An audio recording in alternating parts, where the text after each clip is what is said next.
We're at the IAS meeting here in Paris with Darien Taylor from Canada, and I'm going to let you describe your affiliations and how you came to be at the conference and so forth. Okay, so I'm here at this IAS conference through the generosity of CanCure, which is a Canadian research initiative looking at the role that myeloid cells play in possible treatments for the cure of HIV, obviously. So what we've been doing is we've been kind of reminiscing over some of the grim days, as it were, and up to where we are. The bad old days.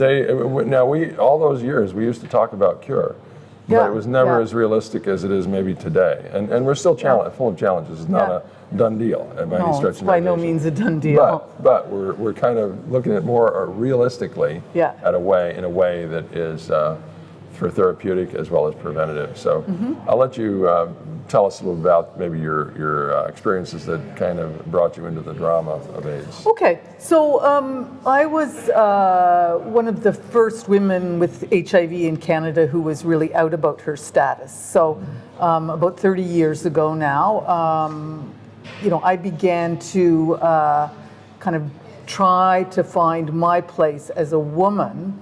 And at that time there were very few women with HIV who were out and about and looking at what was happening. That's about it. Pardon me? Louise Bender. No, I was way before her. Okay. Yeah.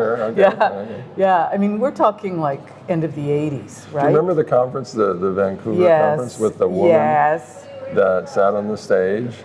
What was her comment? The lights came up. And she was sitting there, and everybody was like, in long pregnant pause. Oh no, I don't know. There was this long pregnant pause, and she said, everybody's like uncomfortable, and then she said, people ask me how I got to be positive. Another long pregnant pause. She said, it just doesn't matter. The place went nuts. Right on. Yeah. There you go. So those are the days when it was powerful to see people coming forward. And to see women coming forward for sure. Yeah. So I immediately, in sort of trying to find my place, got involved with AIDS Action Now, which was kind of the Toronto-based but Canada-wide equivalent of what people in the United States would recognize as ACT UP.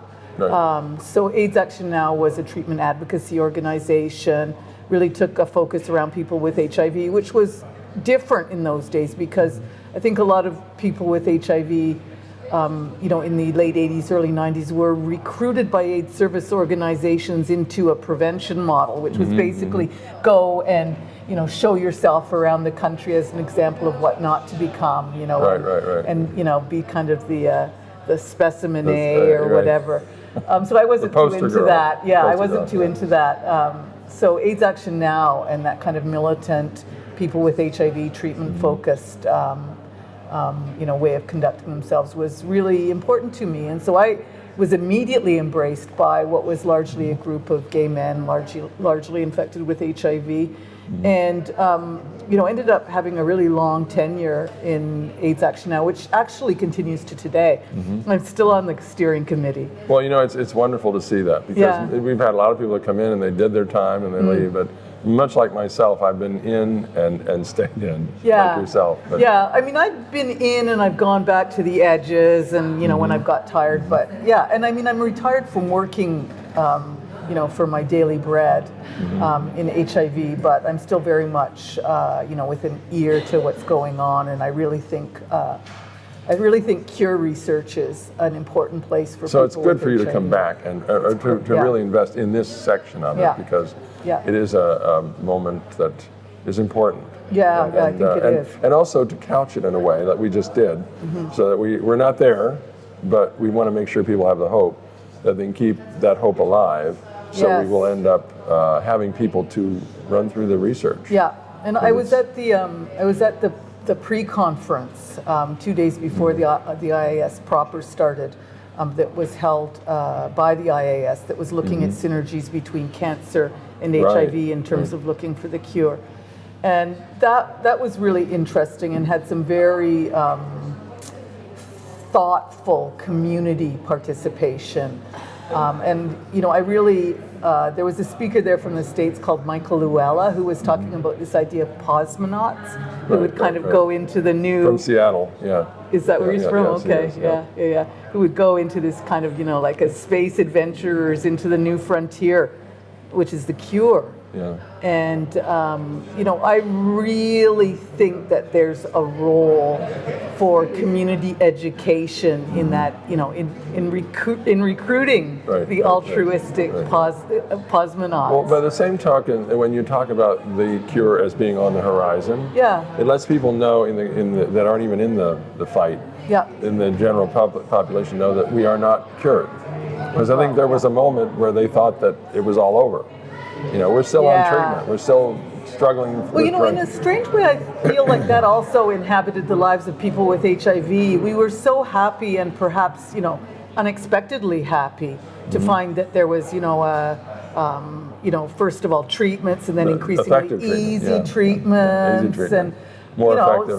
So we kind of rested, right? Which we needed to do because the years leading up to that were so awful. It was some of the first treatments were like gasoline and you're talking about and ritonavir. Q8 and Q8, not 4 times, not 5 times a day. Q8. Yeah, they were really tough.